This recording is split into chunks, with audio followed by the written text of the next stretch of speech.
बदलते भारत की शान।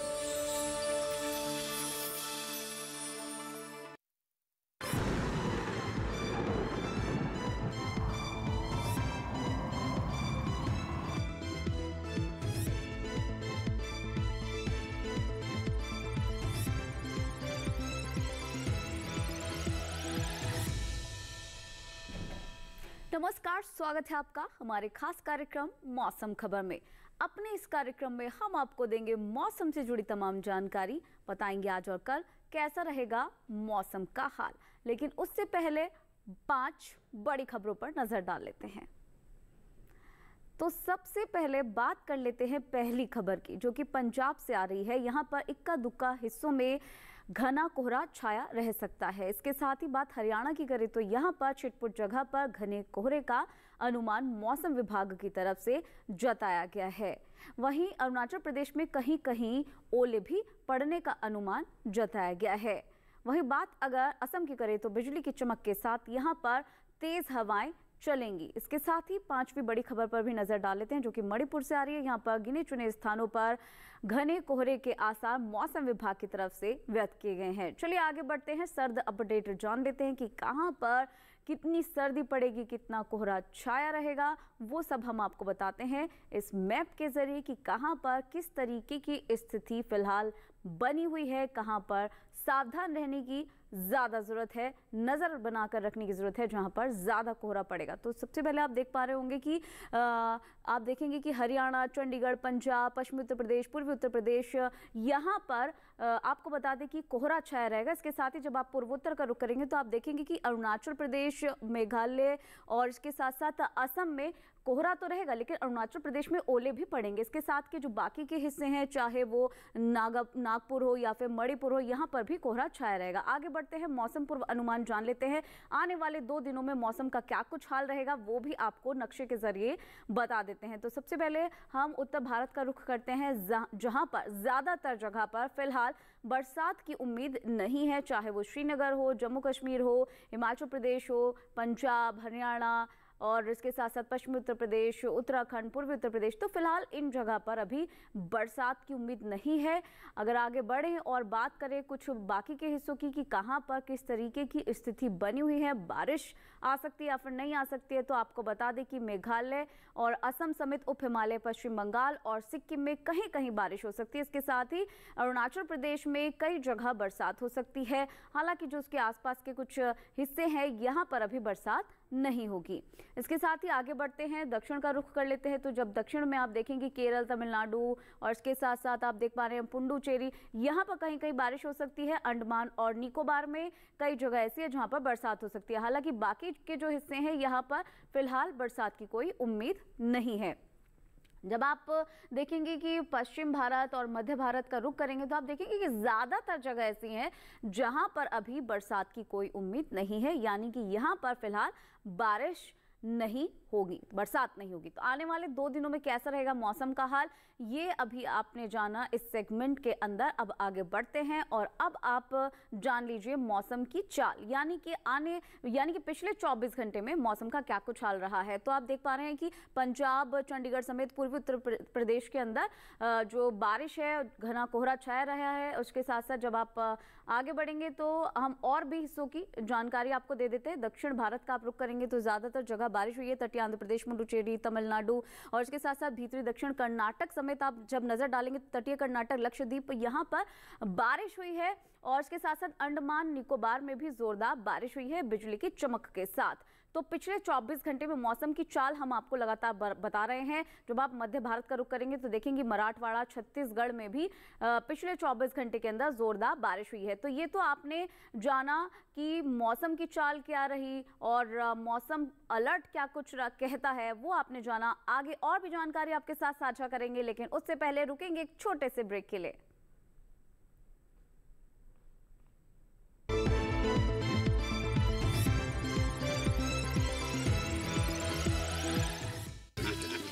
मिठाई तो हमारे जमाने में होती थी। हाँ तो जाइए ना अपने जमाने में।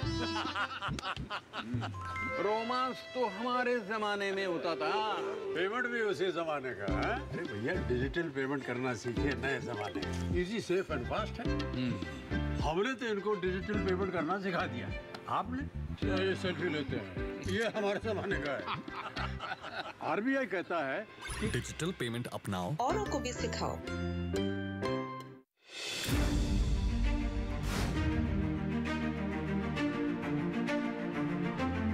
फसलों के भाव से लेकर उनकी आवक तक, पैदावार से लेकर बुआई के क्षेत्रफल तक, आयात से लेकर निर्यात तक,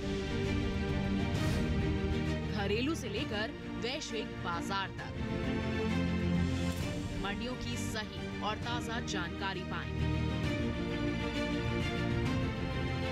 विशेषज्ञों की राय का लाभ उठाएं। देखिए मंडी खबर सोमवार से शनिवार शाम 5 बजे सिर्फ दूरदर्शन किसान पर।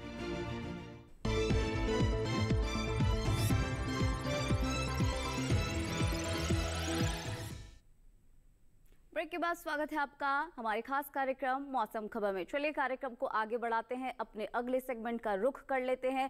इस सेगमेंट में हम आपको बताएंगे कि कहां पर अधिकतम तापमान कितना रहा और न्यूनतम तापमान कितना रहा, यानी कि जान लेते हैं तापमान का हाल। और सबसे पहले न्यूनतम तापमान से शुरुआत करते हैं। आप देखेंगे कि गिलगित, मुजफ्फरबाद, श्रीनगर, जम्मू कश्मीर, लेह लद्दाख, यहाँ पर जो न्यूनतम तापमान है सामान्य तापमान से 1 से 3 डिग्री सेल्सियस ज्यादा दर्ज किया गया है। इसके बाद आगे बढ़ेंगे, बात कर लेते हैं हिमालय, पश्चिम बंगाल, सिक्किम, अरुणाचल प्रदेश की। यहाँ पर न्यूनतम तापमान सामान्य तापमान से 1 से 3 डिग्री सेल्सियस ज्यादा दर्ज किया गया है। साथ ही आगे बढ़ते हैं, अन्य क्षेत्रों में क्या कुछ तापमान की स्थिति रही वो आपको बता देते हैं। पूर्वोत्तर का रुख करते हैं। असम और मेघालय में न्यूनतम तापमान सामान्य तापमान से 3 से 5 डिग्री सेल्सियस ज्यादा दर्ज किया गया है। इसके साथ ही आगे बढ़ते हुए अन्य क्षेत्रों का तापमान जान लेते हैं। आप देखेंगे कि विदर्भ, मराठवाड़ा समेत कच्छ और इसके साथ साथ गुजरात में यहाँ पर जो न्यूनतम तापमान है वो 1 से 3 डिग्री सेल्सियस ज़्यादा दर्ज किया गया। इसके साथ ही पूर्वी मध्य प्रदेश और इसके साथ साथ आप देख पा रहे हैं कि मध्य महाराष्ट्र में जो न्यूनतम तापमान है वो सामान्य तापमान से 3 से 5 डिग्री सेल्सियस ज़्यादा दर्ज किया गया। साथ ही आगे बढ़ते हुए जान लेते हैं कि सबसे कम न्यूनतम तापमान कहां दर्ज किया गया। ये पश्चिमी उत्तर प्रदेश के बरेली में दर्ज किया गया 5.0 डिग्री सेल्सियस। तो ये रहा न्यूनतम तापमान की स्थिति। अब आगे बढ़ते हुए अधिकतम तापमान की स्थिति जान लेते हैं। हिमाचल प्रदेश में अधिकतम तापमान सामान्य तापमान से 3 से 5 डिग्री सेल्सियस कम दर्ज किया गया। इसके बाद अन्य क्षेत्रों में अन्य जगह पर अधिकतम तापमान की क्या स्थिति है वो आपको बता देते हैं। हरियाणा और दिल्ली में अधिकतम तापमान सामान्य तापमान से 1 से 3 डिग्री सेल्सियस कम दर्ज किया गया। अब आगे बढ़ते हैं और जान लेते हैं बिहार में क्या कुछ अधिकतम तापमान की स्थिति रही। यहाँ पर 3 से 5 डिग्री सेल्सियस अधिकतम तापमान सामान्य तापमान से कम रहा। इसके साथ ही आगे बढ़ते हुए अब जान लेते हैं कि झारखंड और ओडिशा में अधिकतम तापमान की क्या कुछ स्थिति है। यहाँ पर अधिकतम तापमान सामान्य तापमान से 1 से 3 डिग्री सेल्सियस कम दर्ज किया गया। साथ ही ये भी जान लेते हैं कि पूर्वोत्तर के कुछ हिस्सों में क्या कुछ स्थिति बनी हुई है। नागालैंड, मणिपुर, मिजोरम और त्रिपुरा में अधिकतम तापमान सामान्य तापमान से 1 से 3 डिग्री सेल्सियस ज्यादा दर्ज किया गया। आगे बढ़ते हैं, बात कर लेते हैं दक्षिण के कुछ हिस्सों की। तो आप देखेंगे कि तटीय आंध्र प्रदेश, भीतरी उत्तर कर्नाटक, रायलसीमा, भीतरी दक्षिण कर्नाटक, केरल, तमिलनाडु, पुडुचेरी और तटीय कर्नाटक में अधिकतम तापमान सामान्य तापमान से 1 से 3 डिग्री सेल्सियस ज्यादा दर्ज किया गया। तो लगातार हम आपको इस वक्त अधिकतम तापमान की स्थिति कहां पर कितनी रही ये बता रहे हैं। और आगे बढ़ते हुए अब आपको बता देते हैं पश्चिमी राजस्थान में अधिकतम तापमान सामान्य तापमान से 1 से 3 डिग्री सेल्सियस ज्यादा दर्ज किया गया।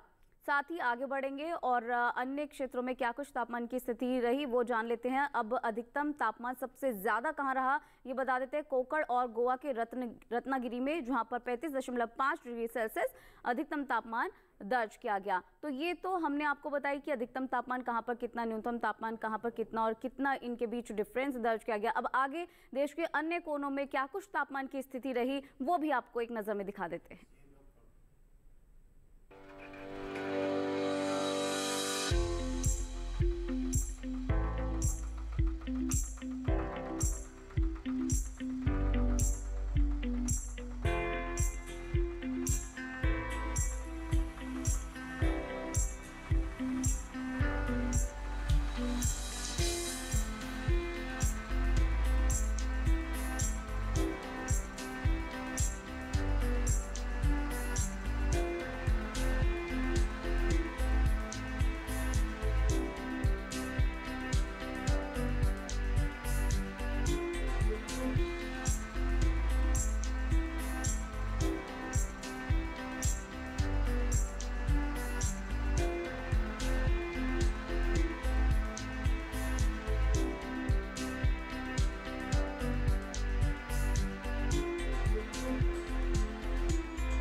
ये जाना अपने तापमान का हाल।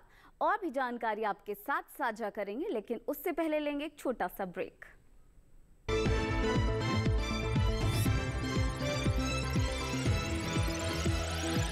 मिलिए ग्रो प्लस से हमारा भरोसेमंद कोरोमंडल लेकर आया है एक खास तकनीक वाला 5 पोषक तत्वों से भरा ग्रो मोर ग्रो प्लस। इसे इस्तेमाल करने से पौधों को मिले अधिक पोषण, जिससे न केवल आपको बम्पर फसल मिले बल्कि मिट्टी भी स्वस्थ और उपजाऊ बने। क्यों न इस बार आप भी ग्रो प्लस अपनाएं। एक अनमोल तोहफा जो बनाए मिट्टी को सोना और फसल को बेमिसाल।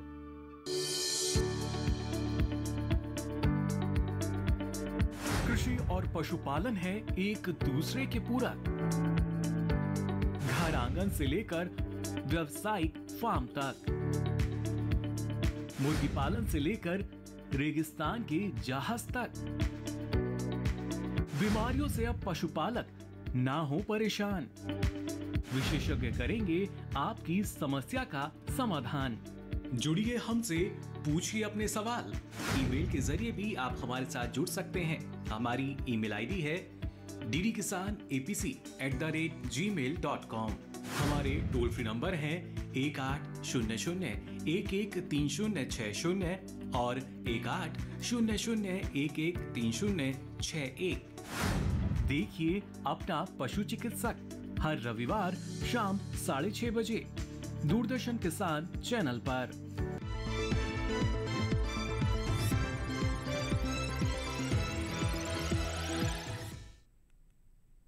के बाद एक बार फिर से स्वागत है आपका हमारे खास कार्यक्रम मौसम खबर में। चलिए कार्यक्रम को आगे बढ़ाते हैं, अपने अगले सेगमेंट का रुख कर लेते हैं, जिसमें हम आपको बताएंगे एयर क्वालिटी इंडेक्स के बारे में, यानी कि कहां पर कितना वायु गुणवत्ता सूचकांक दर्ज किया गया। ये जानकारी सेगमेंट में हम आपको देंगे। सबसे पहले दिल्ली की बात कर लेते हैं। यहाँ पर 405 AQI दर्ज किया गया, जो कि बहुत खराब श्रेणी में माना जाता है। साथ ही लखनऊ में आपको बता दें कि 689 गुणवत्ता सूचकांक दर्ज किया गया, और ये भी बहुत खराब श्रेणी में माना जाता है। आगे बढ़ते हुए जान लेते हैं पटना में क्या कुछ AQI रहा। यहाँ पर 429 AQI रहा, जो कि खराब श्रेणी में माना जाता है। बेंगलुरु में ये 80 दर्ज किया गया, जो कि अच्छी श्रेणी में माना जाता है। इसके साथ ही आगे बढ़ते हैं और जान लेते हैं कि पुणे में कितना AQI दर्ज किया गया। यहाँ पर 139 AQI दर्ज किया गया, जो कि संतोषजनक स्थिति में माना जाता है। इसके साथ ही आगे बढ़ते हैं, हैदराबाद का रुख कर लेते हैं। हैदराबाद में 102 गुणवत्ता सूचकांक दर्ज किया गया, और ये भी सेटिस्फैक्ट्री कैटेगरी में माना जाता है। इसके बाद आगे बढ़ते हैं, कोलकाता का रुख करते हैं। यहाँ पर 648 वायु गुणवत्ता सूचकांक दर्ज किया गया, जो कि बहुत खराब श्रेणी में माना जाता है। इसके बाद आगे बढ़ते हुए मुंबई की रुख कर लेते हैं। यहाँ पर 105 AQI दर्ज किया गया, जो कि संतोषजनक स्थिति में माना जाता है। मुंबई के बाद आगे बढ़ते हैं, अहमदाबाद का रुख करते हैं। यहाँ पर 173 AQI दर्ज किया गया, जो कि संतोषजनक स्थिति में माना जाता है। इसके बाद आगे बढ़ते हैं और अब लिए चलते हैं आपको अपने अगले सेगमेंट में, पर्यटन पूर्व अनुमान। यानी कि अगर आप कहीं घूमने जाना चाह रहे हैं तो वहां का वेदर कैसा है, आने वाले 4 दिन में कैसा रहेगा, वो आपको हम जानकारी देंगे। लद्दाख के लिए अगर आप जा रहे हैं तो बुधवार से लेकर शनिवार तक चारों दिन यहाँ पर धूप भी रहेगी और घटा भी रहेगी। साथ ही अधिकतम तापमान की बात करें तो 3 डिग्री सेल्सियस का जो फर्क है वो दर्ज किया जा सकता है। साथ ही न्यूनतम तापमान की बात करें तो -11 से 12 के बीच में जो न्यूनतम तापमान है वो फ्लक्चुएट करेगा। वहीं हिमाचल प्रदेश के मनाली अगर आप जा रहे हैं तो शुरू के 3 दिन अच्छी खासी धूप रहेगी, और शनिवार को चौथे दिन धूप के साथ साथ कोहरा भी रहेगा, घटा भी रहेगी। मैक्सिमम टेम्परेचर की बात करें तो 10 से 13 के बीच फ्लक्चुएट करेगा, और मिनिमम टेम्परेचर की बात करें तो वो बुधवार को 0.1 डिग्री सेल्सियस फ्लक्चुएट कर सकता है। ये तो रहा मनाली का हाल। आगे बढ़ते हैं, पंजाब के अमृतसर का रुख कर लेते हैं। यहाँ पर बुधवार को यानी कि पहले दिन काफ़ी फॉग वाला जो दिन है वो रहने वाला है। गुरुवार और शुक्रवार को थोड़ी धूप रहेगी, तो वहीं शनिवार को पूरी तरीके से सूरज उगेगा, यानी कि अच्छी खासी धूप रहेगी। यहाँ पर मैक्सिमम टेम्परेचर में फ़र्क देखें तो 21 से 22 डिग्री सेल्सियस तक फ्लक्चुएट करेगा, और मिनिमम टेम्परेचर में देखें तो ये 7 से 8 डिग्री सेल्सियस के बीच फ्लक्चुएट कर सकता है।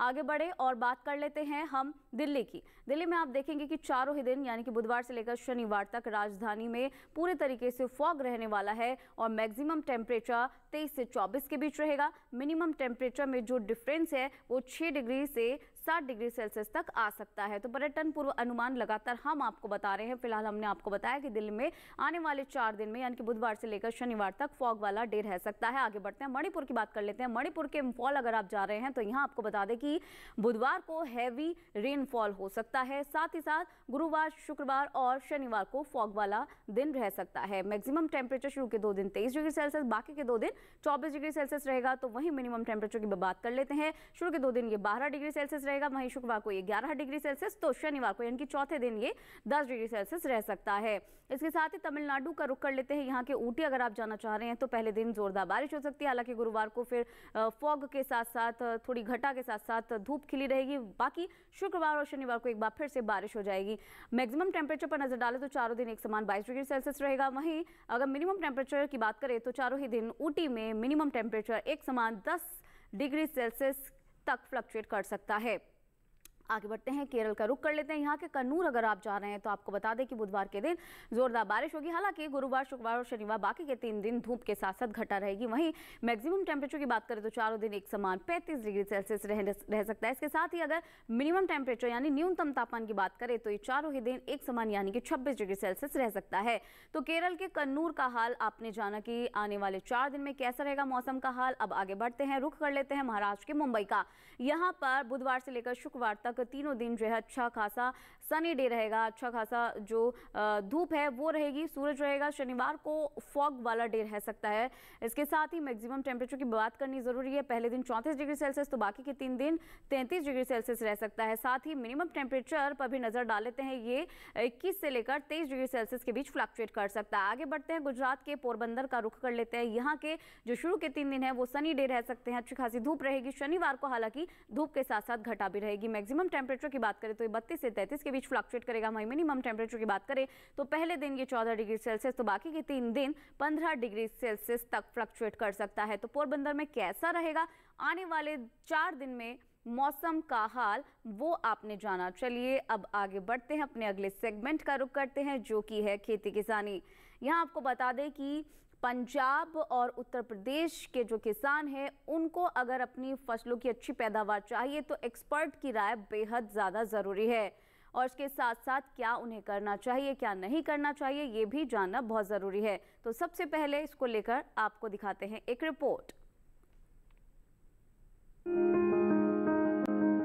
पंजाब में गेहूं की बुआई करें, यहीं गन्ने के खेत से खरपतवार निकालें। किसान सरसों की रोपाई कर सकते हैं, सरसों के खेत में सिंचाई करते रहें। वहीं फूल गोभी की रोपाई के लिए समय उचित है। इसके साथ ही पालक की बुआई कर लें। पंजाब में मेथी भी बोएं। अभी धनिये की बुआई करते रहें। यहाँ शलगम की बुआई कर लें। साथ ही गाजर की बुआई कर सकते हैं। गाजर के खेत में सिंचाई करते रहें। वहाँ के किसान आलू की रोपाई कर लें। आलू के खेत में सिंचाई करते रहें। पंजाब में बैंगन की बुआई के लिए खेत तैयार करें। इस समय लाल मिर्च की बुआई के लिए भी खेत तैयार कर सकते हैं। उत्तर प्रदेश में तिल की बुआई कर सकते हैं। यहीं गेहूं की बुआई कर लें। साथ ही लहसुन के खेत में सिंचाई करें, लहसुन की रोपाई कर लें। इसके अलावा टमाटर की बुआई के लिए नर्सरी तैयार करते रहें। उत्तर प्रदेश में काबुली चने की बुआई कर लें। किसान मूंग और सरसों की बुआई कर सकते हैं। सरसों के खेत में निराई करें, वहां धान की कटाई करते रहें। उत्तर प्रदेश में गन्ने की रोपाई कर लें। इस समय आलू की रोपाई कर सकते हैं। यहाँ हल्दी की रोपाई करते रहें। वहीं पालक और धनिये की बुआई करें। अभी मेथी भी बोएं। उत्तर प्रदेश के किसान पपीते की रोपाई कर लें। यहीं पपीते के खेत में सिंचाई करते रहें। तो पंजाब और उत्तर प्रदेश के किसानों को क्या कुछ करना चाहिए अच्छी फसल के लिए, ये आपने जाना। अब जान लेते हैं कि अच्छी फसल के लिए एक्सपर्ट का क्या कहना है। ये बता रही है जया धामी परिहार। तमिलनाडु में धान की नर्सरी, हल्दी, टैपियोका और मूंगफली के खेत में जल जमाव से बचने के लिए जल निकासी की उचित व्यवस्था सुनिश्चित करें। केरल में तेज हवाओं के चलने की संभावना को देखते हुए टमाटर जैसी कोमल तने वाली फसलों को सहारा प्रदान करने की सलाह भी दी जाती है। आंध्र प्रदेश में मृदा में पर्याप्त नमी होने पर उड़द की बुवाई जारी रखें। रायलसीमा में मृदा में नमी की मात्रा ज़्यादा होने के कारण मूंगफली की बुवाई थोड़े दिनों के लिए स्थगित करने की सलाह दी जाती है। तटीय कर्नाटक में चावल की कटाई एवं मड़ाई का कार्य जारी रखें। दक्षिण आंतरिक कर्नाटक में कुल्थी, रामतिल, फील्ड बीन, सूरजमुखी, लोबिया, मूंगफली, सोयाबीन और तिल की बुवाई करें। उड़ीसा में पकी हुई मूंगफली की कटाई एवं रबी मूंगफली की बुवाई करें। पूरी तरह से खुली हुई कपास की बॉल्स की तुड़ाई भी कर सकते हैं। गंगेय पश्चिमी बंगाल में पके हुए अमन धान की कटाई तुरंत पूरी करें। इसके साथ ही चना, मसूर, लेथिरस और शीतकालीन दालों की बुवाई करने के लिए भी समय अनुकूल है। उप हिमालय पश्चिम बंगाल में पके हुए मंदारिन नारंगी फलों की कटाई करें। सूरजमुखी और शीतकालीन मक्के की बुवाई के लिए खेत तैयार करें। बिहार में प्याज की नर्सरी बुवाई और देर से बोई जाने वाली गेहूं तथा रबी मक्का की बुवाई कर सकते हैं। जम्मू क्षेत्र में सब्जियों को ठंड के प्रभाव से बचाने के लिए सरकंडा या चावल के भूसों से ढककर रख दें। हिमाचल प्रदेश में गेहूं की क्राउन रूट आरंभिक अवस्था में सिंचाई प्रदान करें। हरियाणा में शुष्क मौसम को देखते हुए सब्जियों में आवश्यकता अनुसार सिंचाई करें। पूर्वी उत्तर प्रदेश में जौ, गन्ना एवं आलू की बुवाई करें। राजस्थान में जौ एवं आलू की बुवाई इसी सप्ताह में पूरी करें तथा रबी प्याज की बुवाई भी कर सकते हैं।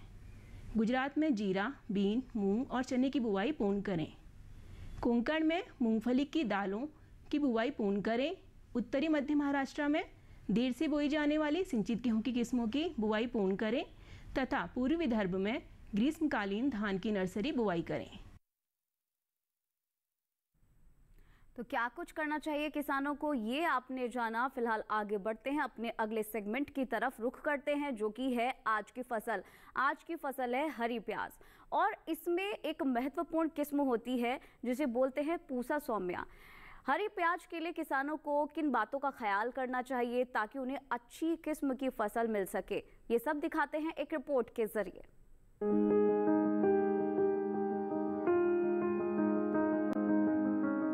ये समय हरी प्याज की पूसा सौम्या किस्म की बुआई के लिए एकदम अनुकूल है। इसकी बुआई के लिए किसान सबसे पहले खेतों को जोतकर तैयार कर लें। खरपतवार को पूरी तरह से साफ कर लें।